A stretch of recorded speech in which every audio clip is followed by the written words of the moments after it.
Tässä videossa jatkoa osaan 1, jossa tehtiin tälle legendaariselle Salora 6600 perushuoltoa, ja nyt toisessa osassa keskitytään kasettidikin korjaukseen. Tyypillisin vika on kelauksen sekoilu tai se, että kun painetaan play, niin musiikki soi muutama sekunnin ja laite katkaisee toista. Syynä yksinkertaisesti venyneet hihnat, mutta vaihto on kaikkea muuta kuin yksinkertainen, koska tämä dikkiosa on aika kompakti, monikerroksinen paketti, joka on upotettu laitteen sisällä omana yksikkönään. Homma lähtee liikkeelle luukun ja etupaneelin irrotuksella. Seuraavaksi kaikki liittimet irti, joita löytyy aika monta sieltä täältä. Johtonippuja joutuu purkaa auki, että saa noin kaikki johdot pujoteltua vapaaksi. Kannattaa ottaa paljon kuvia, jotta kaikille löytyy oikea paikka kasatessa. Lisäksi dekin takana oleva piirilevy pitää nostaa telineestään irti, jotta saadaan vähän lisää työskentelytilaa. Kasettidekin taustavalon johdot on kolvattu yhteen muiden lamppujen piirilevyn kanssa, joten nämä johdot pitää kolvata irti. Tai vaihtoehtoisesti voi pujotella piirilevyn johdon irti ja nostaa kasettidekin mukana ulos tämän koko valojen piirilevyn. Kun kaikki johdot on irti, etuseinästä muutamat ruuvit pois ja lisäksi 3 isompaa ruuvia laitteen sisäpuolelta, joilla tämä koko kasettidekkipaketti on laitteen pohjalevyssä kiinni.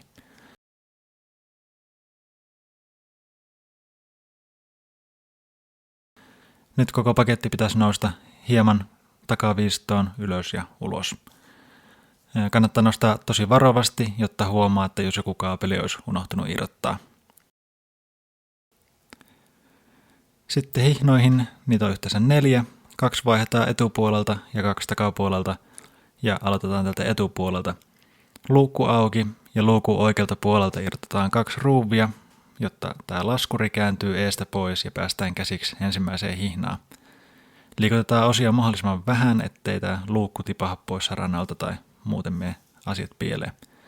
Yleensä laitan toisen ruuveista takaisin tässä kohtaa, jotta homma ei leviä käsiin.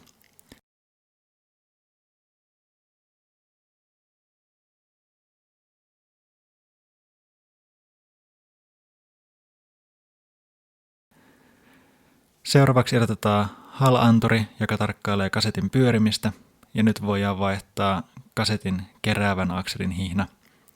Samalla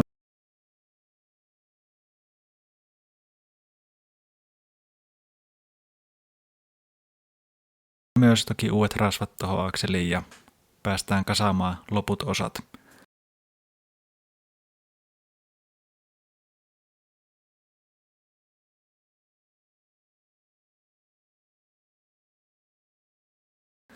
Muista pujottaa tämä toinenkin hihna valmiiksi hihnapyörälle HAL-anturi asennuksen yhteydessä.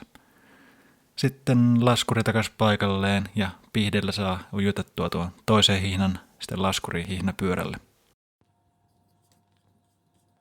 Toiset 2 hihnaa vaihdetaan sitten toiselta puolelta. Ensin pohjasta pari ruuvia pois, jotta saadaan tämä paketti auki ja piirilevyt pois eestä.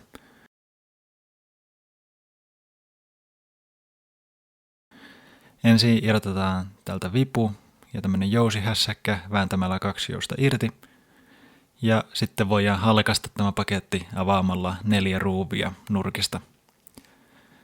Nämä puoliskot vedetään auki tosi varovasti ja vaan sen verran kun tarvii, jotta sieltä välistä ei pääse mitään tippumaan pois paikaltaan.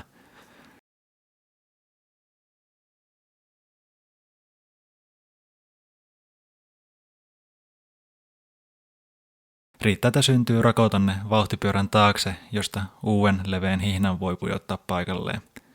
Ja hihnan pujottamisessa pitää huomioida, että se menee tämän raudan ympäri, joten kannattaa aloittaa pujottaminen täältä.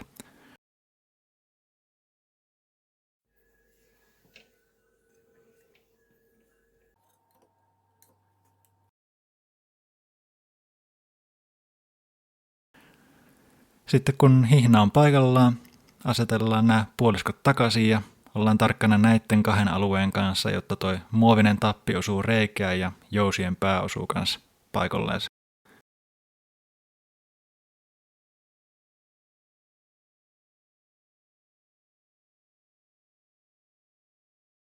Ja kun puoliskot on ruvettu takaisin yhteen, niin toinen ohut hihna menee paikalleen näppärästi ilman kikkoja.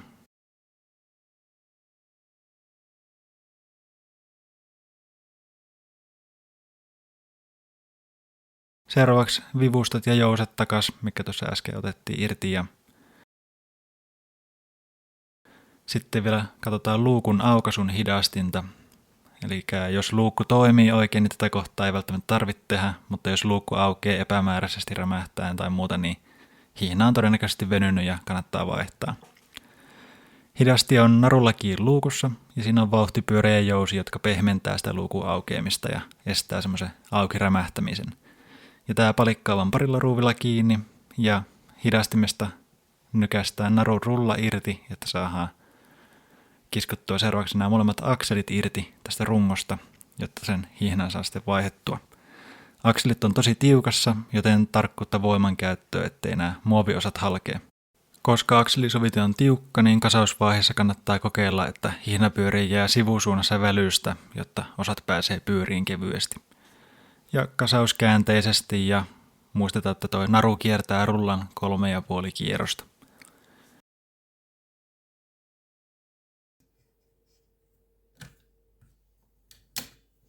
Sitten koko paketti takas yhteen ja dekki on valmis.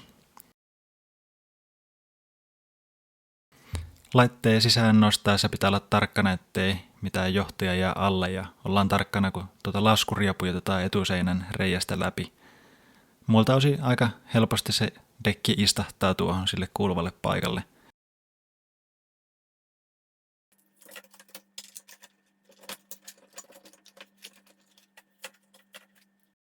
Ja etuseinästä ja laitteen pohjalevystä on helppo tarkistaa, milloin kaikki ruuvireijät on kohdakkain.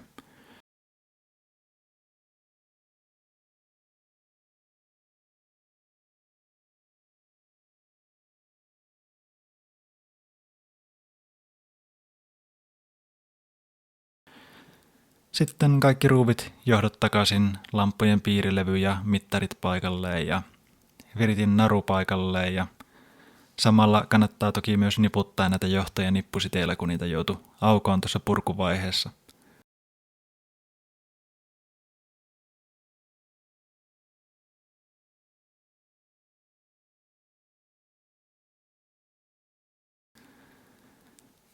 Lopuksi etupaneelin asennus takas, nupit sun muut paikalleen.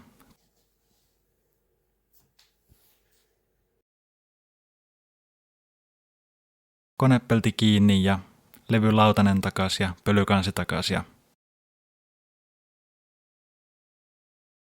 ja laite olisi valmis.